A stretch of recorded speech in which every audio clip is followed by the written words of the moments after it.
Au chapitre social, on a beaucoup parlé ces derniers jours de l'accord auquel sont parvenus les Conti grâce à leur forte mobilisation. Une prime de 50 000 € et 23 mois de congé de reclassement. Mais leurs sous-traitants, qui n'ont pas la même assise, risquent de s'en tirer beaucoup plus mal.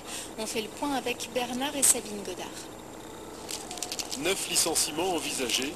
Smile, sous-traitant exclusif de Continental, a vu son activité diminuer à partir de mars, puis cesser totalement aujourd'hui. Les salariés exigent 20 000 € de prime pour les premiers départs et le paiement à 100% du chômage partiel décidé depuis le 20 avril. Après une matinée de négociations, la direction envisage à peine une prime de 5 000 €. Aujourd'hui, les revendications qui me sont faites, moi j'ai pas du tout les moyens de les satisfaire, même au quart. Donc, par contre, le levier que j'ai, c'est les conditions d'arrêt de nos activités avec Continental.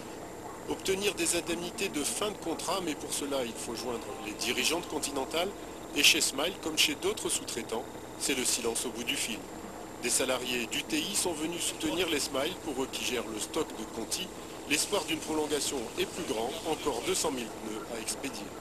On a besoin peut-être de nous pour retravailler sur ce Continental pour vider les entrepôts, mais on le fera qu'à certaines conditions, et en accord avec les Conti, toujours, et de rester ensemble. Amertume pour les salariés de ces petites entreprises, le groupe allemand semble les ignorer et ne pas voir leur détresse devant ces emplois détruits. Nous, on s'est implanté il y a 3 ans de ça. On leur a montré le travail de qualité qu'on savait faire. Donc la moindre des choses, c'est que la direction pense aussi aux sous-traitants qui vont être licenciés avant les gens de Continental. Les Conti, eux, ont entendu le SOS des Smile. À 14h30 après leur assemblée générale, ils ont rejoint Tourotte. Ils sont gentils, on a demandé 200 000 nous. Ils vous demandent 20 000, 10 fois moins. Négociations suspendues en fin d'après-midi, elles reprendront le 10 juin.